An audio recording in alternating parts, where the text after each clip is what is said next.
ಎಲ್ಲರಿಗೂ ನಮಸ್ಕಾರ. Welcome to Mind Spark YouTube channel. ನಾವು ಇವತ್ತಿನ ವಿಡಿಯೋದಲ್ಲಿ ನವರಾತ್ರಿ ಹಬ್ಬವನ್ನು ಯಾಕೆ ಆಚರಣೆ ಮಾಡ್ತಾರೆ, ನವರಾತ್ರಿ ಹಬ್ಬದ ದುರ್ಗಾ ಪೂಜೆ ಹಿಂದಿನ ಕಥೆಗಳೇನು ಎಂಬುದನ್ನು ನೋಡ್ತಾ ಹೋಗೋಣ. ನವರಾತ್ರಿ ದೇವಿಯನ್ನು ಆರಾಧಿಸುವ ಹಿಂದೂ ಧರ್ಮದ ಒಂದು ಪವಿತ್ರ ಹಬ್ಬವಾಗಿದೆ. ಇದನ್ನು ಕರ್ನಾಟಕದಲ್ಲಿ ದಸರಾ ಅಂತ ಕರೆದ್ರೆ, ಪಶ್ಚಿಮ ಬಂಗಾಳದಲ್ಲಿ ದುರ್ಗಾ ಪೂಜೆ ಅಂತ ಕರಿತೀವಿ. ನವರಾತ್ರಿ ಅಂದರೆ ನವರಾತ್ರಿಗಳು, ನವ ಅಂದರೆ 9 ರಾತ್ರಿಗಳು ದೇವಿಯ 9 ವಿಧದ ರೂಪಗಳನ್ನು ಆರಾಧಿಸಲಾಗುತ್ತೆ. ಈ ಹಬ್ಬದ ಪೌರಾಣಿಕ ಹಿನ್ನೆಲೆಯನ್ನು ನೋಡ್ತಾ ಹೋದರೆ ನಮಗೆ 3 ಕಥೆಗಳು ಸಿಗುತ್ತೆ. ಅದರಲ್ಲಿ ಮೊದಲನೆಯದು, ದುರ್ಗಾದೇವಿ 9 ದಿನಗಳ ಕಾಲ ಮಹಿಷಾಸುರ ಎನ್ನುವ ರಾಕ್ಷಸನೊಂದಿಗೆ ಹೋರಾಡಿ ಅವನನ್ನು ಸಂಹಾರ ಮಾಡ್ತಾಳೆ. ಈಕೆ ಆದಿಶಕ್ತಿಯ ರೂಪ, ಬ್ರಹ್ಮಾಂಡದ ಸ್ತ್ರೀ ಶಕ್ತಿಯಾಗಿದ್ದಾಳೆ. ಹಾಗಾದರೆ ಈ ಸ್ತ್ರೀ ಶಕ್ತಿಯ ದುರ್ಗಾದೇವಿಯ ಜನನ ಯಾವ ರೀತಿಯಾಯಿತು ಅಂತ ನೋಡೋದಾದರೆ, ನಮ್ಮ ಪುರಾಣಗಳಲ್ಲಿ ಹೇಳುವಂತೆ ಮಹಿಷಾಸುರನೆಂಬ ಎಮ್ಮೆ ರೂಪದ ಅಸುರನು ತನ್ನ ಸೈನ್ಯದೊಂದಿಗೆ ದೇವಲೋಕಕ್ಕೆ ದಾಳಿ ಮಾಡಿ ದೇವತೆಗಳನ್ನೆಲ್ಲ ಹೊರಗಟ್ತಾನಂತೆ. 3 ಲೋಕಗಳ ಮೇಲೆ ದಾಳಿ ಮಾಡ್ತಾನೆ. ಯಾವ ದೇವರಿಗೂ ಅವನನ್ನು ತಡೆಯೋಕ್ಕಾಗಲ್ಲ. ಯಾಕಂದರೆ ಅವನು ಕಠಿಣ ತಪಸ್ಸನ್ನು ಮಾಡಿ ಬ್ರಹ್ಮನಿಂದ ಅಮರತ್ವವನ್ನು ಪಡೆದುಕೊಂಡಿರ್ತಾನೆ. ಆಗ ಎಲ್ಲ ದೇವತೆಗಳು ತ್ರಿಮೂರ್ತಿಗಳಾದ ಬ್ರಹ್ಮ, ವಿಷ್ಣು, ಮಹೇಶ್ವರರನ್ನ ಕಾಪಾಡುವಂತ ಕೇಳ್ಕೊತಾರೆ. 3 ತ್ರಿಮೂರ್ತಿಗಳು ತಮ್ಮ ದೇಹದ ಶಕ್ತಿಯನ್ನೆಲ್ಲ ಸೇರಿಸಿ ದೇವತೆಯನ್ನ ಸೃಷ್ಟಿ ಮಾಡ್ತಾರೆ. ಅವಳೇ ದುರ್ಗಾದೇವಿ.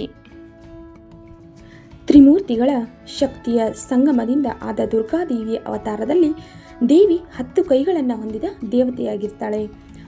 ಈಶ್ವರನು ತ್ರಿಶೂಲವನ್ನು ಕೊಡ್ತಾನೆ, ವಿಷ್ಣು ಚಕ್ರವನ್ನು, ವರುಣದೇವ ಪಾಶವನ್ನು, ಇಂದ್ರ ವಜ್ರಾಯುಧವನ್ನು ಹಾಗೂ ವಾಯು ಬಾಣಗಳನ್ನು ದುರ್ಗೆಗೆ ನೀಡ್ತಾರೆ. ಪರ್ವತಗಳ ರಾಜ ಹಿಮವಂತ ವಸ್ತ್ರಗಳನ್ನು ಹಾಗೂ ವಾಹನವಾದ ಸಿಂಹವನ್ನು ನೀಡ್ತಾನೆ. ಈ ಎಲ್ಲ ಆಯುಧಗಳಿಂದ ಸನ್ನದ್ಧಳಾದ ದೇವಿಯು ಯುದ್ಧಕ್ಕೆ ಸಿದ್ಧಳಾಗಿ ಅಸುರ ಸೈನ್ಯದ ಮೇಲೆ ಆಕ್ರಮಣ ಮಾಡ್ತಾಳೆ. 9 ದಿನಗಳ ಕಾಲ ನಡೆದ ಈ ಯುದ್ಧದಲ್ಲಿ ಮಹಿಷಾಸುರನನ್ನು ದೇವಿ ಸಂಹಾರ ಮಾಡ್ತಾಳೆ. ದುರ್ಗೆ ಮಹಿಷಾಸುರನನ್ನು ವಧಿಸಿದ ಈ ದಿನವನ್ನು ವಿಜಯದಶಮಿ ಎಂದು, ದೇವಿ ಹೋರಾಡಿದ 9 ದಿನಗಳನ್ನು ನವರಾತ್ರಿ ಎಂದು ದೇವಿಯ 9 ರೂಪಗಳನ್ನು ಆರಾಧಿಸ್ತೀವಿ.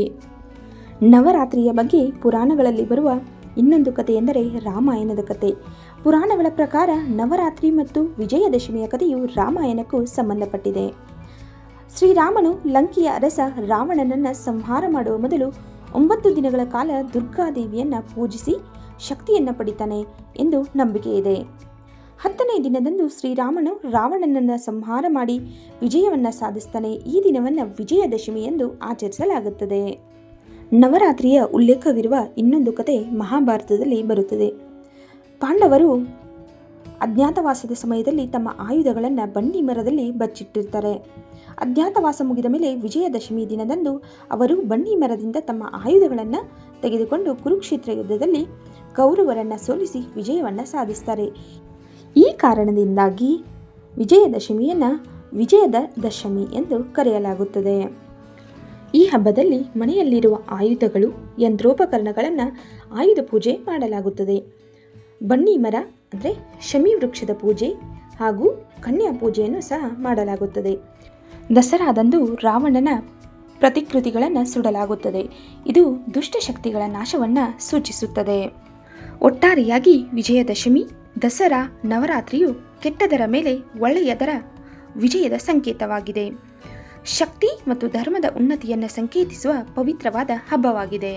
ಪ್ರಥಮಂ ಶೈಲಪುತ್ರೇ ಚ, ದ್ವಿತೀಯಂ ಬ್ರಹ್ಮಚಾರಿಣೇ, ತೃತೀಯಂ ಚಂದ್ರಘಂಟೇತಿ, ಕೂಷ್ಮಾಂಡೇತಿ, ಚತುರ್ಥಕಂ ಪಂಚಮಂ ಸ್ಕಂದಮಾತೇತಿ, ಷಷ್ಠಂ ಕಾತ್ಯಾಯನೀತಿ ಚ, ಸಪ್ತಮಂ ಕಾಲರಾತ್ರಿಶ್ಚ ಮಹಾಗೌರೀತಿ ಚಾಷ್ಟಮಂ, ನವಮಂ ಸಿದ್ಧಿರಾತ್ರಿ ಚ ನವದುರ್ಗಾ ಪ್ರಕೀರ್ತಿತಃ ಎಂಬ ನವದುರ್ಗೆಯರ ಮಂತ್ರವನ್ನು ಪಠನೆ ಮಾಡುವುದರ ಮೂಲಕ ದುರ್ಗೆಯ 9 ಅವತಾರಗಳನ್ನು ಪೂಜಿಸುವುದರಿಂದ ಉತ್ತಮ ಆರೋಗ್ಯ ಮತ್ತು ಮನಸ್ಸಿನ ಶಾಂತಿ ಲಭಿಸುತ್ತದೆ ಎಂಬ ನಂಬಿಕೆ ಇದೆ. ಹಾಗಾದರೆ ಈ ವಿಡಿಯೋ ನಿಮಗೆ ಇಷ್ಟ ಆಗಿತ್ತು ಅಂದರೆ ನಮ್ಮ ಚಾನಲ್ನ ಲೈಕ್ ಮಾಡಿ, ಶೇರ್ ಮಾಡಿ, ಸಬ್ಸ್ಕ್ರೈಬ್ ಮಾಡೋದನ್ನು ಮರಿಬೇಡಿ. ಮತ್ತೆ ಮುಂದಿನ ವಿಡಿಯೋದಲ್ಲಿ ಸಿಗೋಣ. Thank you for watching.